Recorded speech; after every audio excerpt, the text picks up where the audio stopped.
Does it just seem like, or is it a lot more action than the first one? A lot more action, yeah, for sure. So how much more demanding was that for you? For me personally, much more demanding than the first movie because I didn't really have very much action in the first film, but it was really exciting and a very different kind of challenge for me. I was very grateful playing a character who's so historically associated with economy of movement and stillness and not a lot of physical exertion. It was a refreshing change to be able to employ that aspect of my work, so I had a good time.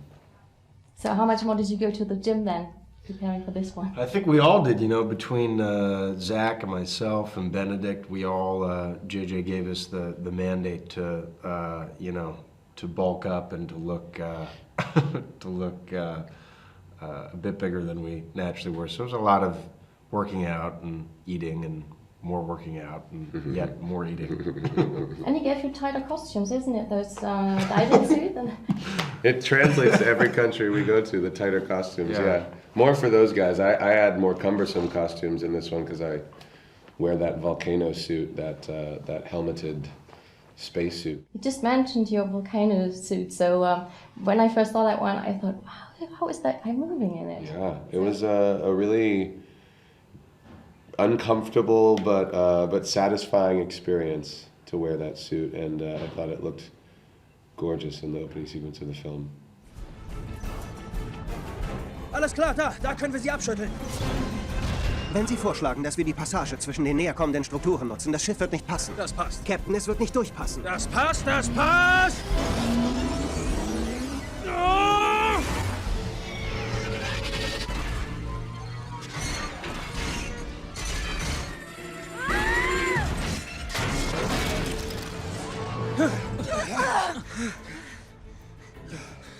Hat doch locker gepasst. Ich glaube nicht, dass man das so nennen kann. So how relieved were you that you got to play something that reminded a little bit more of the first movie, the reckless boy, at least in the beginning?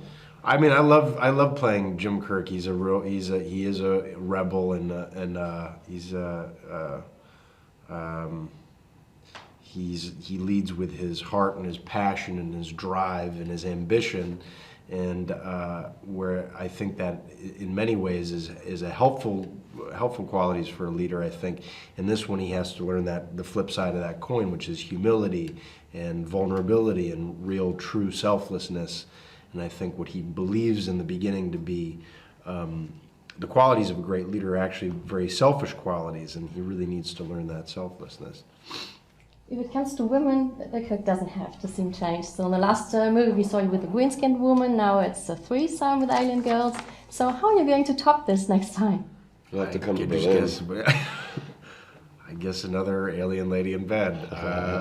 Yeah, Jim Kirk is definitely, I don't think, in a place where he's ready to settle down. And you know, in this film there is the great emotional romance between Spock and Uhura, and we have Alice Eve in this playing Carol Marcus, and you can sense a little bit of romantic tension between Jim and her. But I think really for the most part this film is so action-packed and so relentless that, you know, for the romantic needs of Kirk take a back seat to the kind of the peril and tragedy that John Harrison throws all into. When I look at those funny alien costumes, I just imagine how is it if you go and have lunch all in full character? How do you do it? They bring lunch to the aliens, actually. It's a very shrouded in secrecy process when they're creating those looks for the aliens. JJ is in particular concerned with preserving an experience for the audience and the mystery for the audience. So all of us have to wear hoods and jackets, and especially for the extensive makeup actors, their lunches are very private. Nobody's going out in public dressed like that.